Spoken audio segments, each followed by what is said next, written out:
was in my comfort zone. I was doing just enough to get by. I was working on a job. They paid me just enough to keep me from quitting, and I worked just hard enough to keep from getting fired. How many know people like that? Blink your eyes if you understand what I'm talking about. I was parked. I knew I could do more. But when my mama died, it took something out of me.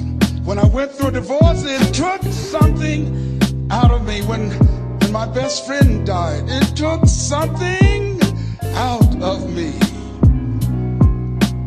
I paused. And somebody said that life is like an onion. You have to peel it one layer at a time. And sometimes you cry. Life's gonna happen to you when you have a dream. You're gonna get slapped around. And don't take it personal. Don't ask, why did this have to happen to me? Why not you? Who would you suggest? You want to give us some names, some email addresses? And don't tell everybody. 80% don't care, and 20% glad it's you. It's called life. Suck it up and move on. Get over it.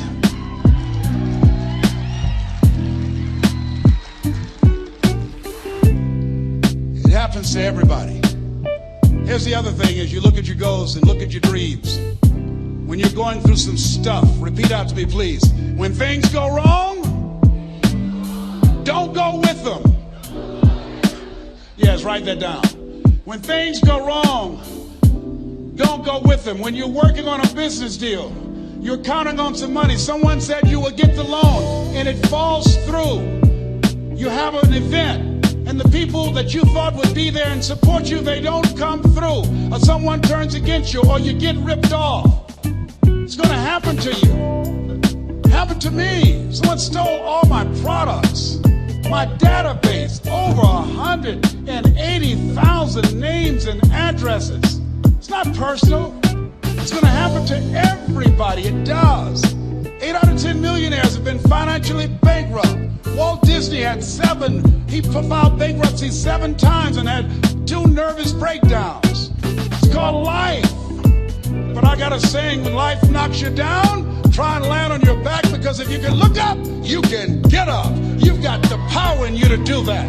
You've got something special. You've got comeback power. Here's the other thing. Let us say together, it's possible. It's necessary. It's me. Yes, write that down. It's me. Take ownership for your life. Nobody can live your dream for you but you. Nobody's going to take care of your business like you. Stop coming up with excuses. Don't give yourself permission to continue to live a small life. You can't fit a big dream into a small life. Give yourself permission to go for it, to test yourself, to challenge yourself, to live full. I like the saying, always strive to get on top in life, because it's the bottom that's overcrowded. The reason you're here is because there's something in you that says, I can do more. This just can't be it. There's something in you. There's a calling on your life. There's something in your heart that caused you to get dressed and spend the money to go to seminar after seminar and listen to message after message and speaker after speaker. Because there's something in you that tells you this is not it for you. You have not peaked here. There's more in you that you are expressing. Eye has not seen, ear has not heard, nor has entered the heart of mankind what's in store for you if you challenge yourself, if you persist and persevere, if you take ownership for your life. George Bernard Shaw said the people that make it in this life, they look around for the circumstances that they want, and if they can't find them, they create them. Create what you want. You have the power in you to do more than you can ever begin to imagine, to control your destiny, to make a difference in our children, to make a difference on the planet, to make an impact. Let us say together, it's me. And let us say together, it's hard. Say it like you know it. Say it's hard. Ladies and gentlemen, it's hard. There are people who have seen their retirements taken away from them by the corporations that they work for. They were within 2 or 3 years of retiring, and they had it taken from them. The number one entrepreneurs in this country now are senior citizens. The number one employer, number two, McDonald's and Walmart. And there's nothing wrong with those jobs.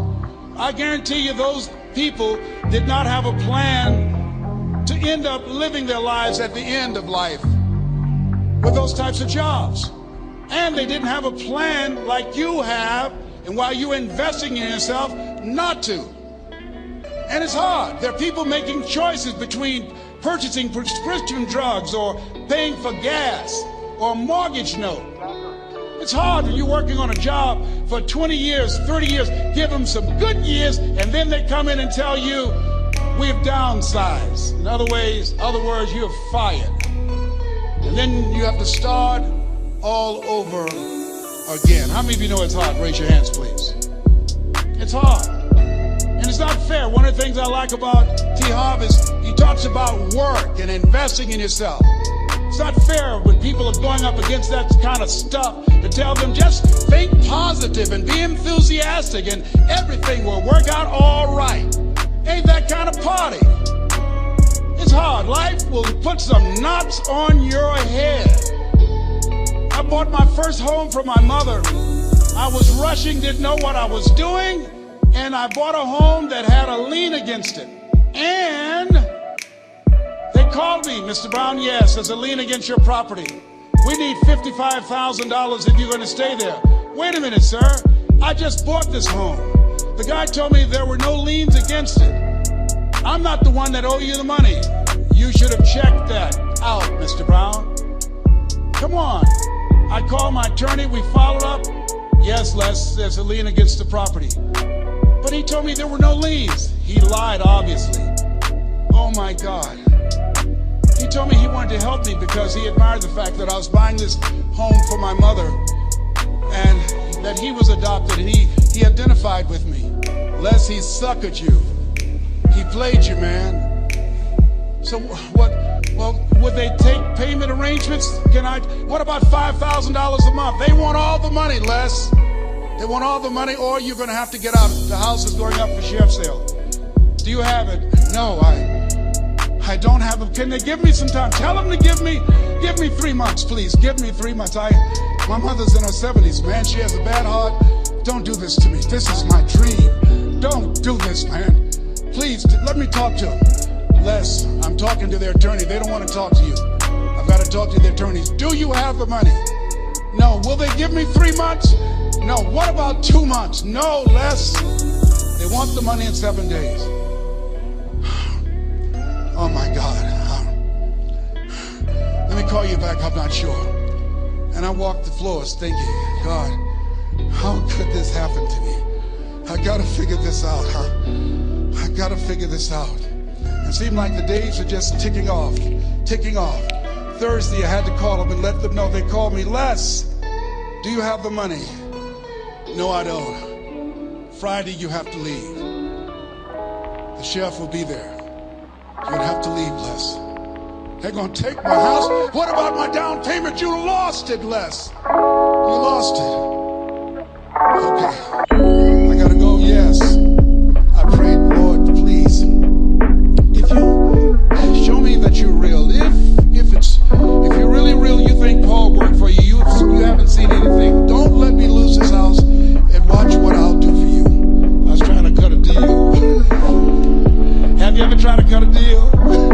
It's amazing how spiritual you get when you get in trouble, you know what I mean? When I was diagnosed with prostate cancer, I was going to bed with the Bible and the Holy Quran and the Science of Mind and Joel Goldsmith, everything I could find. I was praying to Jesus, Yahweh, Melchizedek, everybody. I was calling on everybody.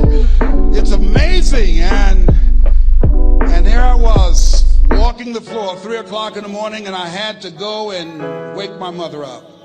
I got on my knees and I said, Mama, I need you to wake up. She said, what's wrong, Leslie? I can hear you walking back and forth. I'm not asleep, son. I said, there's something I need to tell you. She said, your eyes are red. Why are your eyes red? Because I feel so stupid now. Why? we got to move tomorrow. Why, Leslie? There's a lien against the property, and they want $55,000, and I don't have it. And we're going to be set out tomorrow. We have to go back to Liberty City. So she said, it's okay. I don't like this house anyhow. I said, why? She said, because of my arthritic knees. It hurts my knees when I go up the steps. I said, then why didn't you tell me? Because you were so happy. I just said it because you were happy. I'll live in a shack with you, boy. I love you. It's not the house. I love you. I love all my children. I said, thank you, Mama. Thank you. And the next day when we were in the truck going back to Liberty City, and we pulled down 68th Terrace, the neighbors came out and said, wow, Mamie, y'all coming back? Are you back? Yes.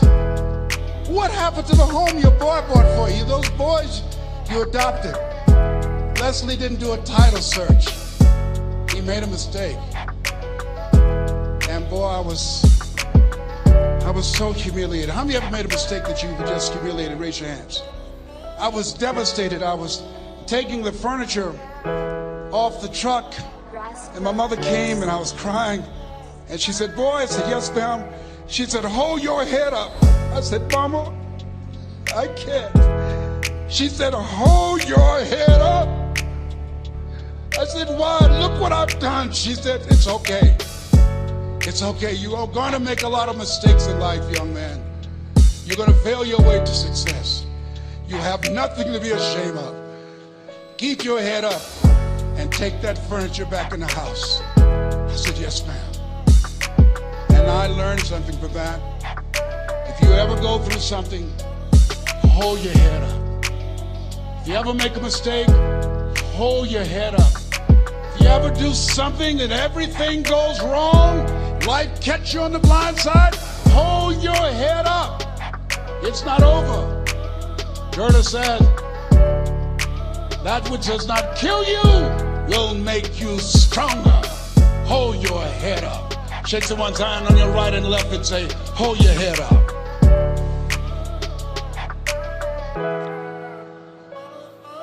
Here's something else, ladies and gentlemen. Repeat after me, please. You gotta be hungry. Everybody together, you gotta be hungry. I'll never forget Mr. Washington said, Mr. Brown, yes, sir. What do you want to do with your life, young man? I said, sir, I want to be a disc jockey. He said, Mr. Brown? I said, yes, sir. He said, you got to be hungry. I said, what do you mean by that? He said, people that are hungry are willing to do the things today others won't do in order to have the things tomorrow others won't have. People that are hungry are willing to invest in themselves. People that are hungry will go to seminars and workshops. People that are hungry are always searching, always seeking higher ground. So how do you want to make it? I said, I want to be a disc jockey. He says, good. Here's what to do. He said, I want you to read 10 to 15 pages of something positive every day. He said, you don't get in life what you want, you get in life what you are. You must program yourself to success. He said, I want you to listen to Earl Nightingale and Zig Ziglar. Listen, faith comes by hearing and hearing and hearing. He said, I want you to change your relationships. And I don't want you to ever lose your hunger. I said, what do you mean by that? He said, people that are hungry are unstoppable. People that are hungry are no matter what people. They make it happen no matter what. He said, I want you to listen to Paul Harvey. Who is he? He's the world's greatest communicator. Success leaves clues, young man. Always listen and follow people who are doing what it is you want to do at the level you want to do it, and learn from them. I told T. Hop when we were standing by the stage, I said, hey man, I want to work more with you.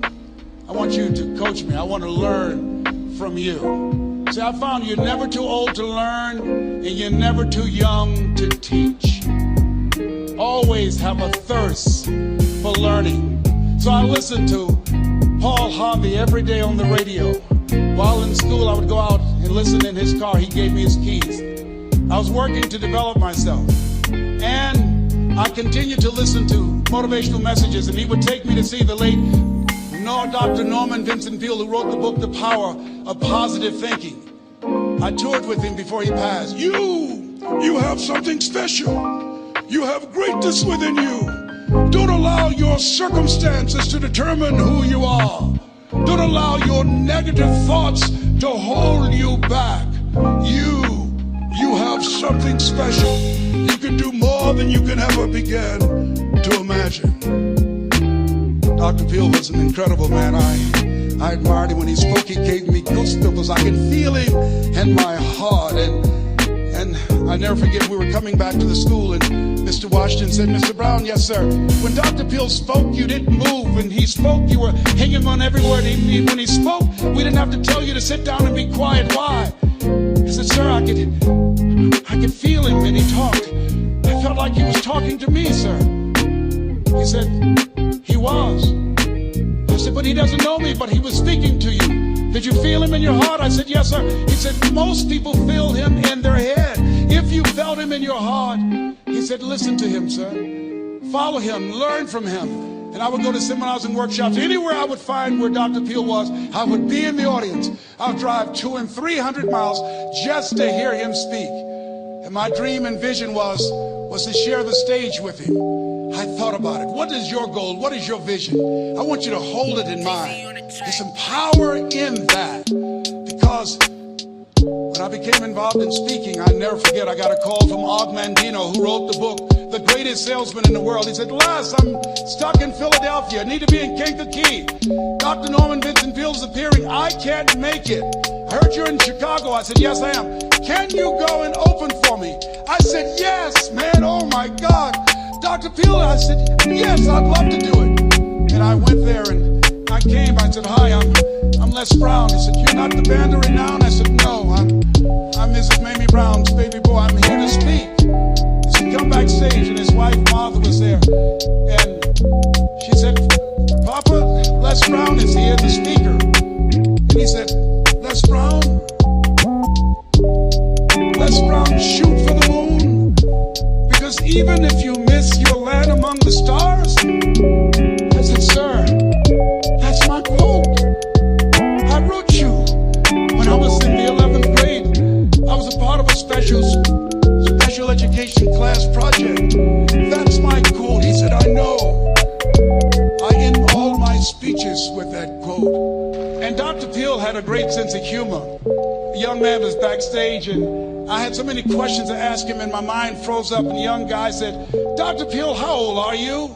And he was up in age. He said, Sonny, I'm 92. The young man looked at him and said, I don't know if I want to live to get 92. He said, that's because you've never been 91. So I did the things that Mr. Washington suggested. I listened to motivational tapes on a regular basis. I would go to seminars and workshops whenever Zig Ziglar and Dr. Dennis Wakley and Jim Rohn would come to town. And I said, sir, what do you want me to do now? He said, Mr. Brown, I've given you everything that I can give you. He said, develop your mind, put your money where your mouth is, continue to learn how to be an effective communicator, because once you open your mouth, you tell the world who you are. And always surround yourself with OQP, only quality people. So I went to apply for a job on Miami Beach. WMBM radio station. Milton Butterball Smith was the program director. Hello, Mr. Butterball. How are you, sir? My name is Les Brown, sir. I'd like to be a disc jockey. He said, young man, you have any journalism in your background? I said, well, no, sir, I don't. You have any experience in broadcasting? I said, no, sir, but I practice all the time, sir. Let me audition for you, sir. Let me show you how good I am. All I need is a shot, sir. He says, no, we don't have any job for you. I've never been rejected. Raise your hands, please. I was devastated. I went back and I told Mr. Washington. I said, Mr. Washington. They said no. He said, don't take it personally. Most people are so negative they have to say no 7 times before they say yes. He said, you got to be hungry. Know your vitamin. Go back again. I said, yes, sir. Hello, Mr. Butterball. How are you, sir? My name is Les Brown, sir. I like to be a disc jockey. Young man, weren't you here yesterday? Yes, sir, I was. Didn't I tell you no yesterday? Yes, sir, you did. Then why are you back today? Well, sir, I didn't know whether or not somebody was laid off or somebody was fired, sir. Nobody was laid off or fired. Now, get on out of here. I came back the next day. Hello, Mr. Butterball. How are you, sir? My name is Les Brown, sir. I like to be a disc jockey. I know what your name is. Weren't you here the last 2 days? Yes, sir, I was. Didn't I tell you no the last 2 days? Yes, sir, you did. Why are you back? Oh, sir, I didn't know whether or not someone got sick or someone died, sir. No one got sick or died. No one was laid off a fire. Now don't you come back here again. I came back the next day talking loud, looking happy like I was seeing him for the first time. I said, hello, Mr. Butterball, how are you? He looked at me with rage. He says, go get me some coffee. I said, yes, sir. My favorite book says, the greatest among you will be your servant. How many of you are serious about your goals and dreams? Raise your hands. Very good. Write this down. Provide more service than you get paid for. Provide more service than you get paid for. I go to a lot of seminars and workshops. One of the things I know about T. Harv Eker, when I was sitting in the class with Robert Redfield and all of the other presenters, they hold themselves to high standards and they provide more information than anybody else in the industry, bar none. They hold nothing back because their commitment is for your success. And when you hold yourself to high standards, write this down, impact drives income. That's why you're here. Because the training, the seminars, been making a difference in your life. If there did not have impact, 200 or 300 people would be here, if that amount. Impact drives income. So I became the errand boy for the disc jockeys. I would go get their lunch and their dinner, and I would bring it to them in the control room. I'd watch them working the control boards, knowing my time will come. Write this down. I expect to reach my goal. Yes, you want to operate with a spirit of expectation. I expect to reach my goal. So I started preparing for the next position. Never forget one quote that I heard. As you look at your life, you look at your goals and dreams. Better be prepared for an opportunity and not have one than to have an opportunity and not be prepared. If you expect to reach your goal, prepare yourself now. And so then pretty soon, the guys at the station, they begin to take a liking to me. Write this down. Build relationships. As you're aware, people deal with people that they know, like, and trust. And so they would say, Leslie, yes, sir. Come here, yes. Come outside. Who did this? For your car, yes. Who cleaned my car? I did, sir. I would wax their cars in the weekend, inside and out. How much do you charge? Oh, nothing, sir. I just wanted to help out. I was providing more service than I got paid for. I was building relationships. They said, whoa, look here. Donna Ross and the Supremes are coming to town. The Four Tops and the Temptations. Here are my car keys. Pick them up for me. Take them to the Fontainebleau Hotel on Miami Beach. I said, yes, sir. I would drive them all over Miami Beach in the big, long Cadillacs. I didn't have any driver's license, but I was driving like I had some. Then one day, it was a Saturday afternoon. A disc jockey by the name of Rockin' Roger was drinking while he was on the air. It was a Saturday afternoon, and I was the only one there. Rockin' Roger got so drunk, he could not complete the show.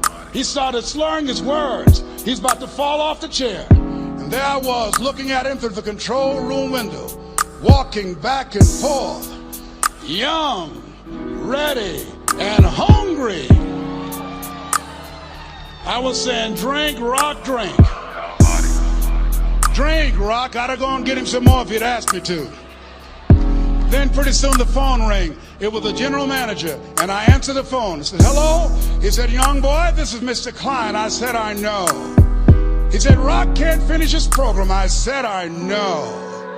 He said, would you call one of the other DJs in? I said, yes, sir. I said to myself, he must think I'm crazy. I called my mom and my girlfriend, Cassandra, said, y'all come out on front porch and turn up the radio. I'm about to come on the air.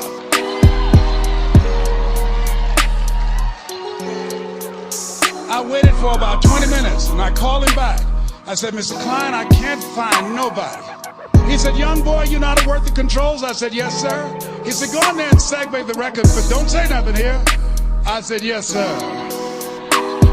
I couldn't wait to get old Rock out of the way. I put on a fast record. I said, look out, this is me, LB Triple P. Les Brown, your platter playing papa. There were none before me, and there will be none after me. Therefore, that makes me the one and only. Young and single and love Domingo, certified, bona fide, indubitably qualified to bring you satisfaction and a whole lot of action. Look out, baby, I'm your love man. I was hungry. I was hungry. Get old man a round of applause. I was hungry. I was hungry. You got to be hungry.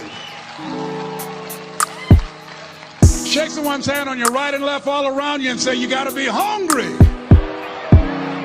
You got to be hungry. To get those dreams out of your head and step into your greatness, you got to be hungry. To get those ideas, that talent, that gift out of your system, you got to be hungry. To get up off the canvas of life and understand what Willie Jolly meant, that a setback is a setup for a comeback. You gotta be hungry. People that are hungry are willing to do the things today others won't do in order to have the things tomorrow others won't have. How many of you got value out of what you've heard thus far? Raise your hands, please. Very good. I'd like to leave this with you. I don't know what your goals are. I don't know what you want to do. Here's what I know about you. You have greatness within you. Here's what I know about you. I can help you to live full and to die empty. I can show you what I've learned. If anybody told me that I would be doing what I'm doing now, I leave here today, I go to New Orleans and speak there, then I'll be flown to Barcelona. If anybody told me, given my circumstances, born in an abandoned building on a floor in a poor section of Miami, Florida, called Liberty City, both my birth parents stood up and said, hello, son, I would not know either one. Being labeled educable mentally retarded, put back from the 5th grade to the 4th grade, failed again when I was in the 8th grade, no college training. Anybody told me the principles that I would teach you, that they would have the impact that it has had on my life. This Les Brown that you see, I did not know he existed. And I tell you that you have greatness within you. You have the ability to do more than you can ever begin to imagine. Come into the room with me. And I guarantee your life will never be the same again. I like to leave this with you. I don't know what your goals are. Mine is to find a cure to autism. Mine is to find a cure to breast cancer and to prostate cancer. Mine is to work with our youth and to reduce the recidivism rate in our prisons and help young people learn how to become an asset to our society rather than a liability. Mine is to train speakers to become great communicators, to speak from their heart, not their heads, and teach them how to impact and create a new conversation so people can see the possibilities of life and overcome the possibility blindness that held me hostage for 14 years. I don't know what your goals are, but here's what I know about you, and I don't know you. You've got greatness within you. And I like to leave this with you, something my mother used to love to hear me say. Leslie, yes ma'am, mama. Say that thing for me, boy, that makes me feel good. I dedicate this to you, to the greatness in you, and to the dream that you showed up on the planet to produce. And it's simply this. If you want a thing bad enough to go out and fight for it, to work day and night for it, to give up your time, your peace, and your sleep for it, if all that you dream and scheme is about it, and life seems useless and worthless without it, and if you gladly sweat for it and fret for it and plan for it, and lose all your terror of the opposition for it, and if you simply go after that thing that you want with all of your capacity, strength and sagacity, faith, hope, and confidence, and stern pertinacity,